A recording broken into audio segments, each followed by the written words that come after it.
Children's lesson number 3, properties of natural resources. In this lesson today we will see the next part of our lesson. Yesterday we had seen in previous lecture we had seen the air's properties, then we had seen the properties of water, and yesterday I show you the video which shows the more information about the water, its density and all, and anomalous behavior of the water. Okay, now today we will see the next part of our lesson, that is the which soil. What is soil? As you know that the soil is the substance in which the plants grow. Soil is a substance in which the insects and so many animals are living, and the soil gives us what? When the plants grow in it, and what happens from that plants we are getting the food. Okay, so soil is very useful and important for our living organisms. Now what is meant by soil? Soil is nothing but it is a mixture of what is soil, how it forms when due to the action of weather, the action of wind, water. Okay, what happens when the river flows? At that time, what happens? The water, when it is flowing, at that time it carries the small stones, pebbles with them, and when it falls, at that time it breaks. Afterwards what happens? Again it falls. Then what happens? The stones are convert into smaller and smaller particles, and that is nothing but the particles of the sand. And then what happens? The simultaneous process is going on when the rodents are there. Rodents means which are the rodents? Rats, mice, those who are living inside the under the ground. And those, what happens? They are breaking the stones. And what happens? Trees also, the roots of the trees, what happens when it goes inside, deep inside the soil? At that time they are breaking the small particles of the soil. Okay, so and it converts into the soil. This is the soil. Soil is what? Soil is nothing but soil is a mixture of small sand particles. Some remnants means when the animal die or the plants waste material, otherwise the waste leaves. Okay, suppose trees fall, leaves is falling, trees leaf is fall. Okay, and the humus, this is called as a humus. Okay, so what happens? These leaves or the animals die, their body is there, it is mixes into the soil, and that body inside nitrogen is present. Okay, whatever we are eating, all the things inside, some carbon is there, nitrogen is substance is there. For the growth, nitrogen is very important for plants, and that nitrogen, whatever is there in the body, that constituents get mixed into the soil. Okay, and so soil inside, what is there? Particles, dead remnants of the animals, soil particles, dead remains of the animals and the plants, and after that the microorganisms are present, and with this what's present in the soil, and that whole mixture is called as a soil. Okay, and the how soil is formed, just I told you, when the river flows with flows, then what I told you, it carries the small particles of the as you know that when the river banks are there, it is what? It is with the good soil, or the what we are saying, it is very good soil for the growth of the plants.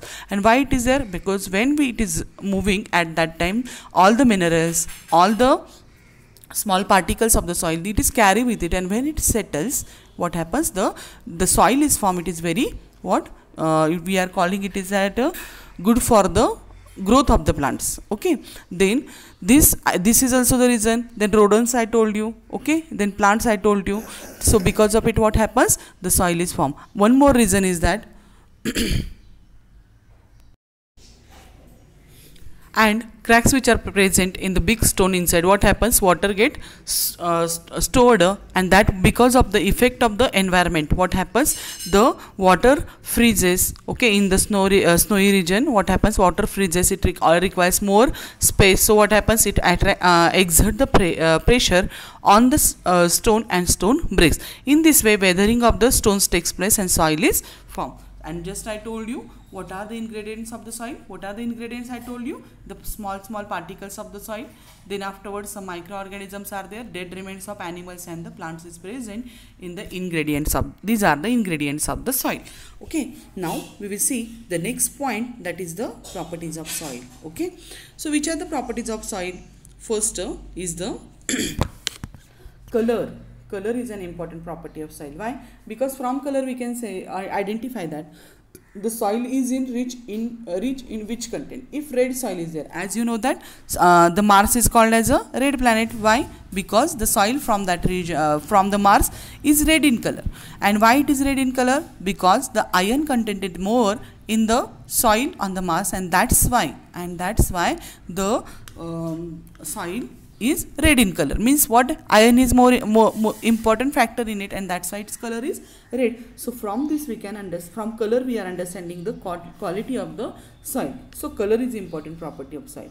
The soil get its color as a result of several processes.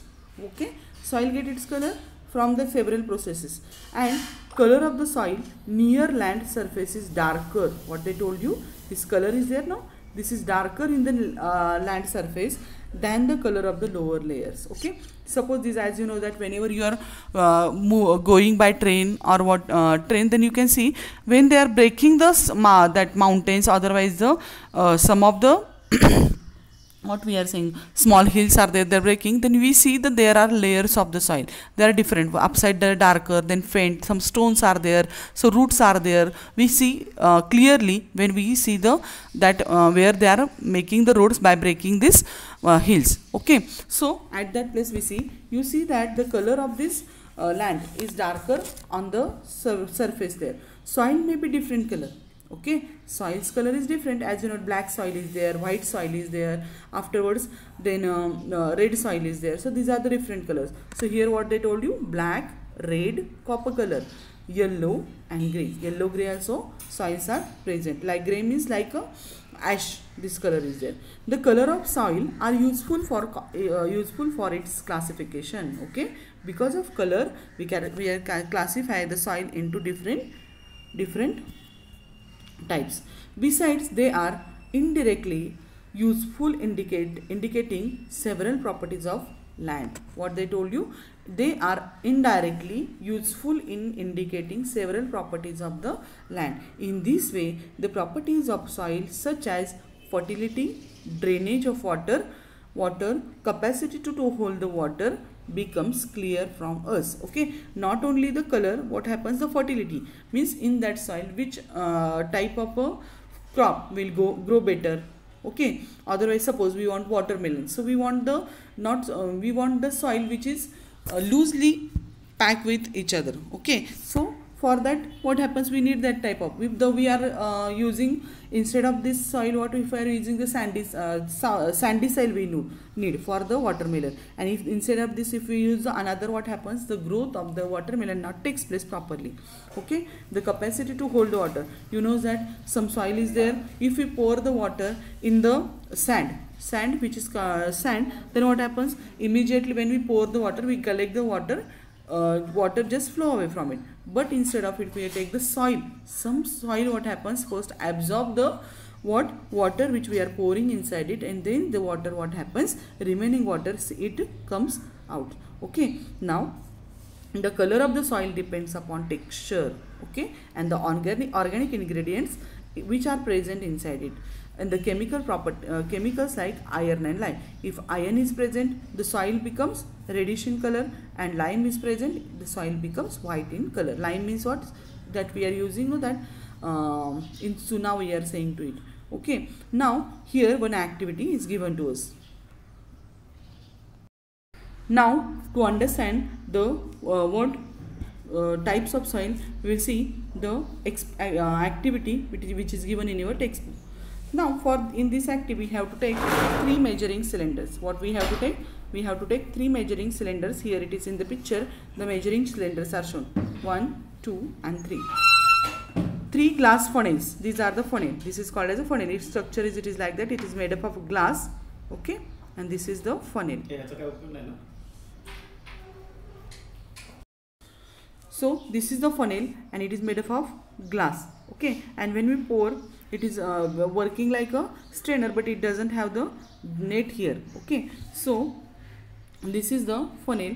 Filter paper, as you know that, then water and fine sand, porous sand, and the soil. From earthen soil form an earthen pot used growing plants, etc. Okay, here we have to take 3 types of soil, which first sand, Okay, it is, you know that sand how it is using for the construction work, and it is we are getting near the seashore, that is sand, coarse sand. The big particles of soils are present in the coarse sand, and in this another soil it is the fine sand, it is there, that we have to take for it. Now fit the cones of the filter paper. We have to make the cones of filter paper. Okay, how it is there, we have to make the cone by using paper, how we are making in that way, and in that cone we have to fit inside this funnels. Okay, if you see here in the picture, the yellowish funnel filter paper is there, it is fitted inside the funnel.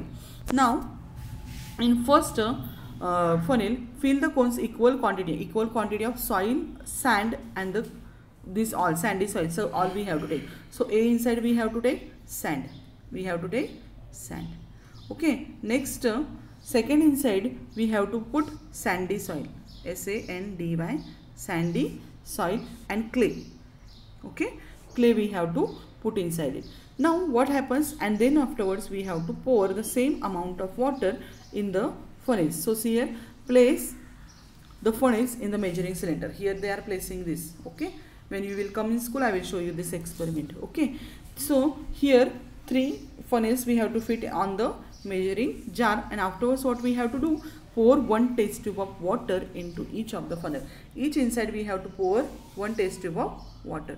Now same amount of water we pour in the in that funnels, and same amount of soil also we had taken in the funnel. Okay, but if you see here, the level of water in the, which is pouring after the which is passing from the sand is different in the different jars. If you see here, first inside what is there, sand is there, so more water is here. Yes, water quantity is more. Then sandy soil is there, this is sandy soil. Inside it what happens, the quantity is less than the first one. Okay, and third inside it is very less as compared to the first A and B. Okay, so the reason behind it is that each of the funnel, observe how much water collected each measuring cylinder. What infer will you draw from this? From this what we are understanding, the capacity of holding the water of sand is very less. It can hold very less amount of water. Sand holds very less amount of water. Next it is a sandy soil.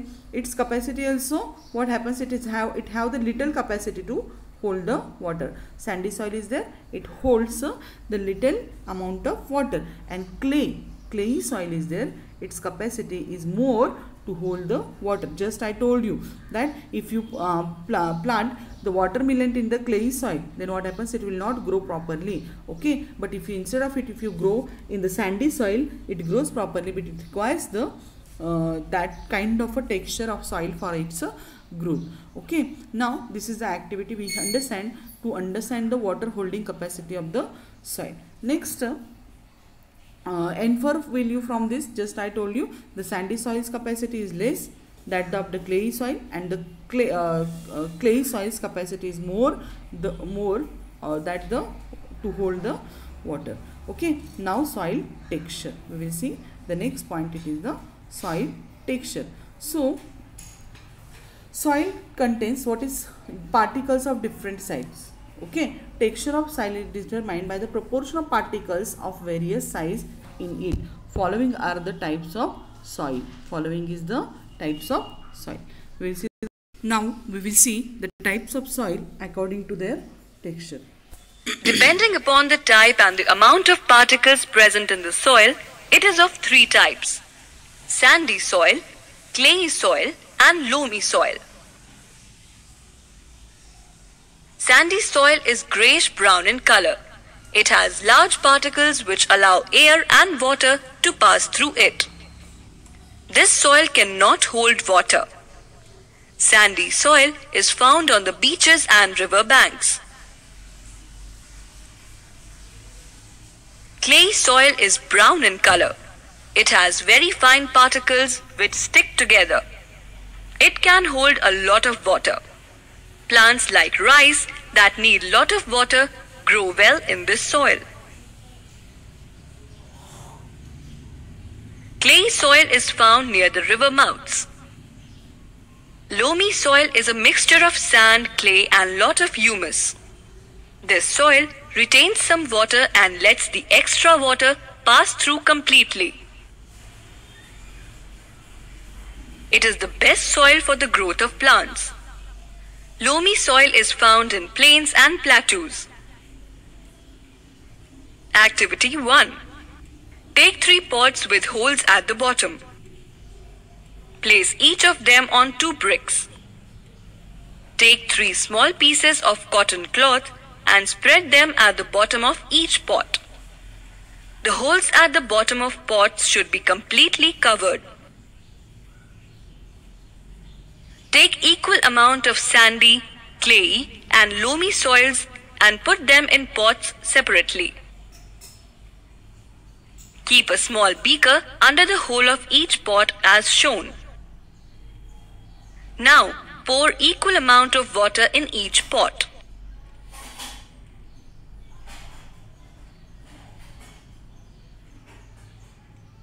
Note the amount of water collected in each beaker.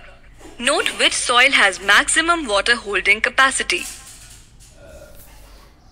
You will find that clay soil can hold maximum water as very little water is collected in the beaker. Sandy soil holds minimum water as much water is collected in the beaker.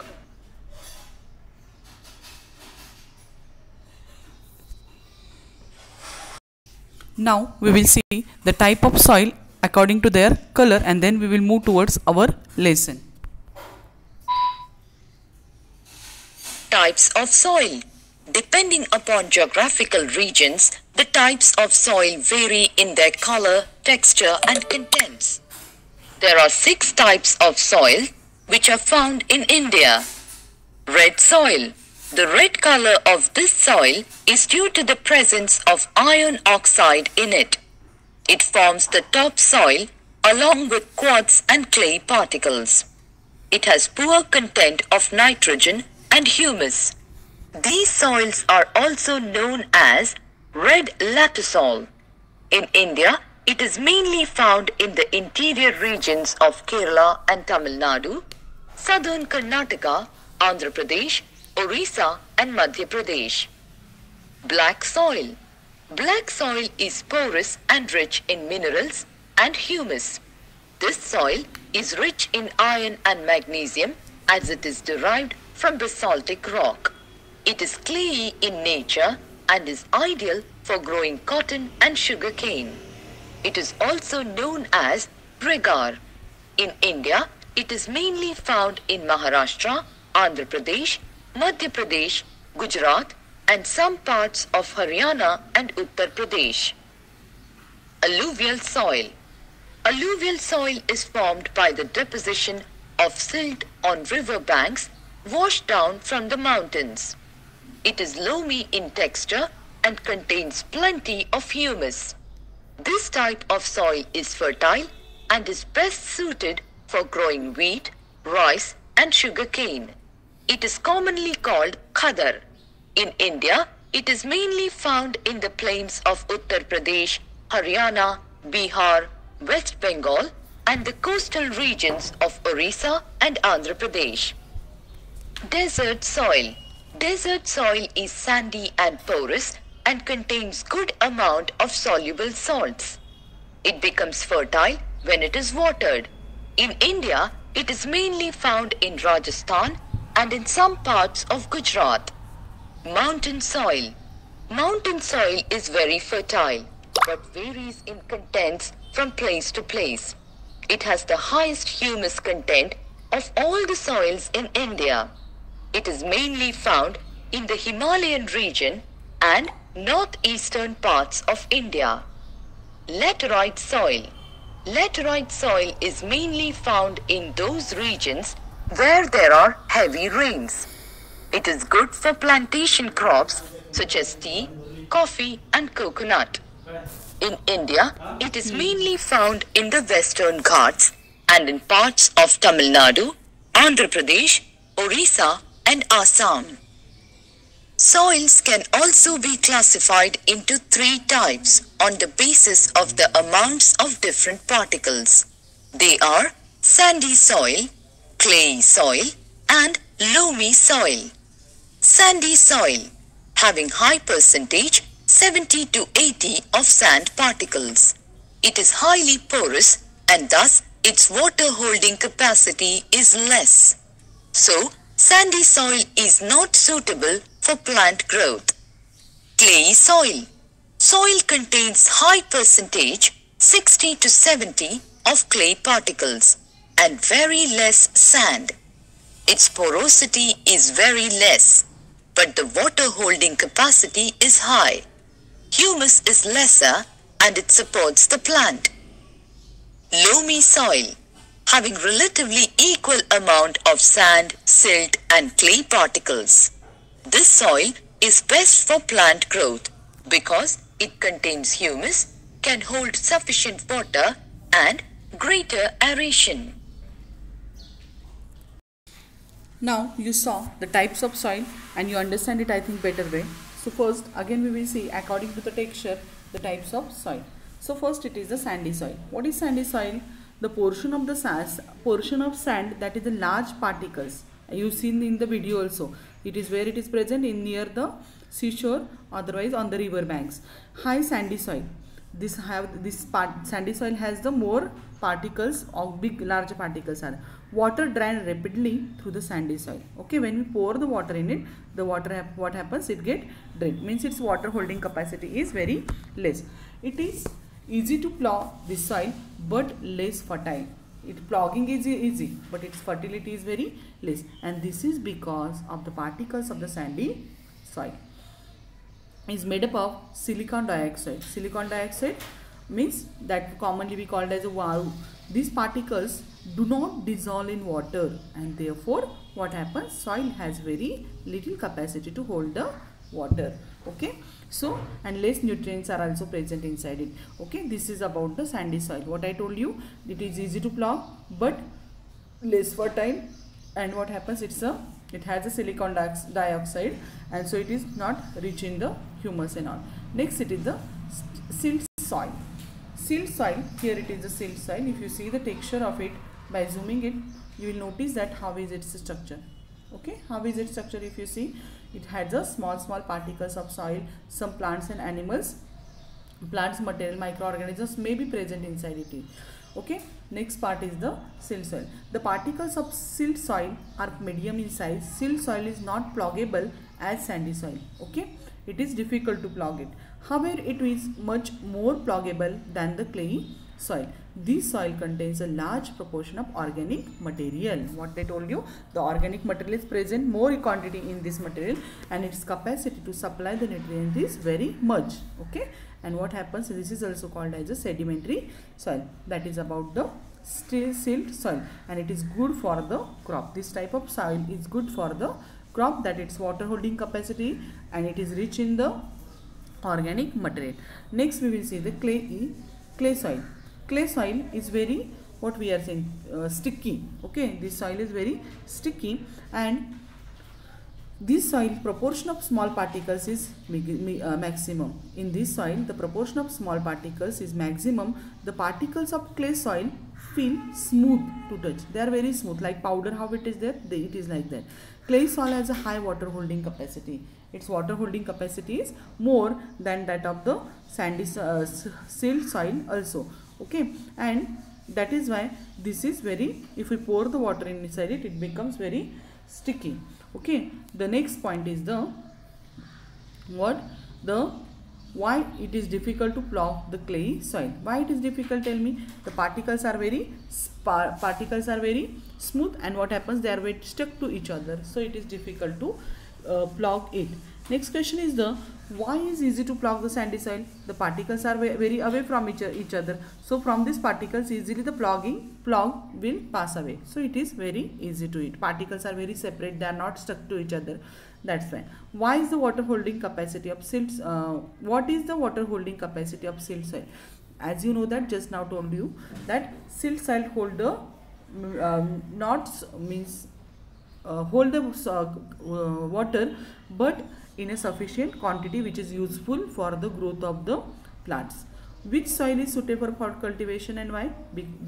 This silt soil is useful for cultivation because it is rich in humus, and also its water holding capacity is good than the sandy soil, and the what it means remaining water is drained out from this, and that's why what happens, plants can grow properly in this type of a soil. Okay, the next point is the soil structure and the uses of soil, and that we will see in our next lecture. And before finishing this lecture, we will see the formation of soil, and then we will tomorrow we will see the soil structure, because formation of soil is very means how soil is formed. It is very important to know how it is formed. Okay, I will show you one video which shows the how soil is formed, and then we will today stop this lecture. Okay.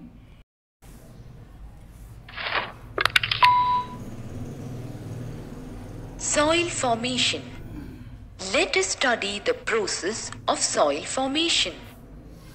The action of the sun, water, ice, wind and plants break huge pieces of rocks to form soil.